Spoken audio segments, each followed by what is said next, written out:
जय शिवराय मित्रांनो. तर आज मी तुम्हाला सांगणार आहे how to integrate spring in our project.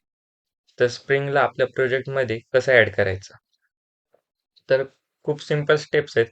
त्या फॉलो केल्या तर तुम्ही तुमच्या प्रोजेक्टमध्ये तो स्प्रिंगला ॲड करू शकता. तर प्रोजेक्टमध्ये स्प्रिंग ॲड करताना कोणकोणत्या अडचणी येतात, एरर येतात ते पण मी आज तुम्हाला सांगणार आहे. तर ते पूर्ण व्हिडिओ नक्की बघा आणि त्या अडचणी काय आल्या आहेत त्या पण तुम्हाला कळून जातील. तर पहिल्या स्टेपमध्ये आपल्याला मॅवेनचं प्रोजेक्ट क्रिएट करायचा. तर कसा करायचा?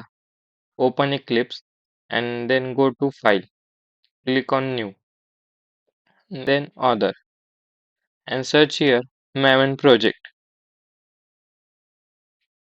Double click on Maven project, then click on create a simple project, then next. आता इथं तुम्हाला ग्रुप आयडी आणि आर्टिफॅक्ट आयडी द्यायची. तर मी देतो स्प्रिंग 5. तुम्ही काही देऊ शकता. इथं पण तुम्ही देऊन घ्यायचंय आणि त्याच्यानंतर फिनिश करून तुमचा मॅवेनचा प्रोजेक्ट क्रिएट झालेला असेल. तर इथं तुम्ही बघू शकता की तुमचा मॅवेनचा प्रोजेक्ट क्रिएट झालाय.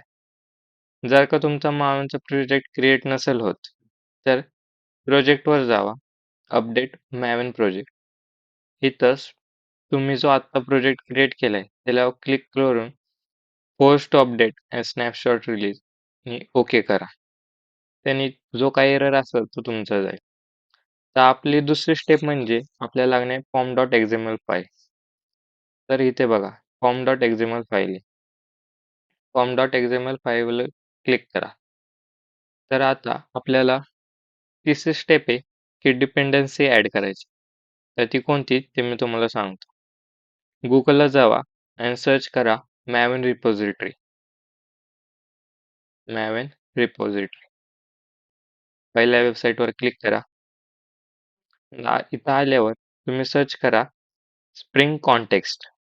स्प्रिंग कॉन्टेक्स्ट म्हणून सर्च करा. हे पहिलं दिसतंय स्प्रिंग कॉन्टेक्स्ट. त्याच्यावर क्लिक करून तर तुम्ही इथं कुठलाही व्हर्जन घेऊ शकता. तर मी घेतो 6.2.10. स्क्रोल करा. आता इथं तुम्हाला हा कोड दिसतोय. तो कोड कॉपी करा आणि इकडे येऊन तो पेस्ट करा. यासाठी पेस्ट करण्यासाठी आता आपल्याला पहिले एक डिपेंडन्सीज नावाचा टॅग घ्यावा लागेल.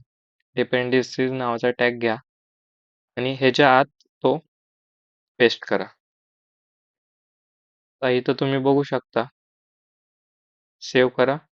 इथं बघू शकता की आपल्याकडं मॅवेन डिपेंडन्सीज ॲड झालेली आहे.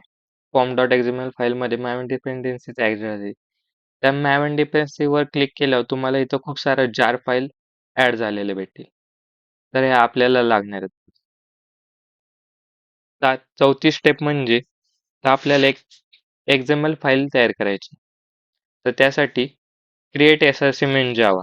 Right click SRC on main Java. Then new file. Then तर तुम्ही इथं काही नाव देऊ शकता फाईलला, पण त्याचं एक्सटेन्शन डॉट एक्झएमएल असलं पाहिजे. तर मी देतो हर्षद डॉट एक्झएमएल आणि फिनिश.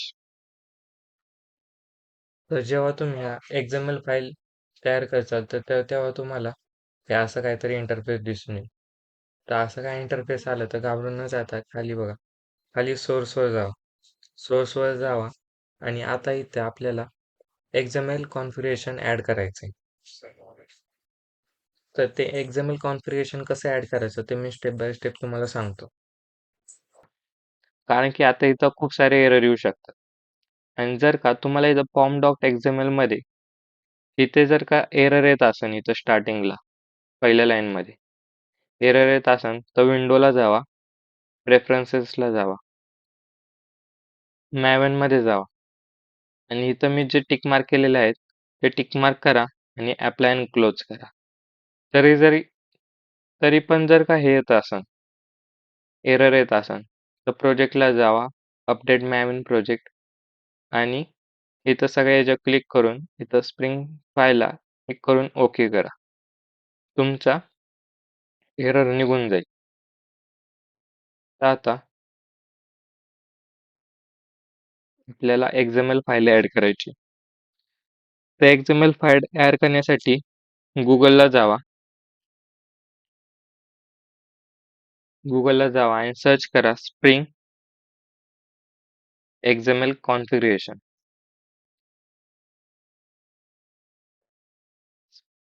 Spring XML configuration.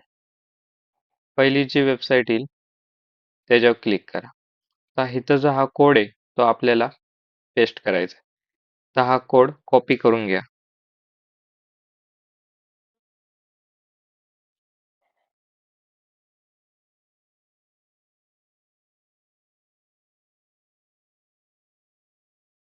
हा कोड कॉपी करा आणि इथं येऊन पेस्ट करा. तर आता आपली XML फाईल ऍड झाली आहे. त्याच्यामुळं ते XML कॉन्फिगरेशन आता आपल्या ऍड झालं आहे. याच्यामुळे सगळं ऑटोमॅटिक होतं. स्प्रिंगमध्ये जे पण आपण काय ऑब्जेक्ट ते बघणार आहोत पुढे जे ऑब्जेक्ट तयार होतात ते ह्याच्यामुळेच होतात. ह्याच्यामुळे सगळं ऑटोमॅटिक होतं. ऍड केल्यावर इथं तुम्हाला एरर येऊ शकतो. तर तो एरर काढण्यासाठी परत विंडो प्रेफरन्सेस मॅवेन इथे जे टिक मार्क केलेले आहेत त्या अप्लाय अँड क्लोज करा. तरी पण जर काही एरर येत असेल तर XML वाईल्ड वर जावा आणि इथं दिलंय बघा download external resource like a reference DTD exit. त्याच्यावर क्लिक करून अप्लाय अँड क्लोज करा. जेणेकरून जे काही रिसोर्सेस असतील ह्याला रिक्वायर्ड त्या डाउनलोड होतील आणि तुमचा प्रोजेक्ट वर्किंग होईल. तर आता आपल्याला IOC स्टार्ट करायचं असेल तर ते मी पुढच्या व्हिडिओमध्ये नक्की सांगेन IOC कसं स्टार्ट करायचं. आजच्यासाठी एवढंच.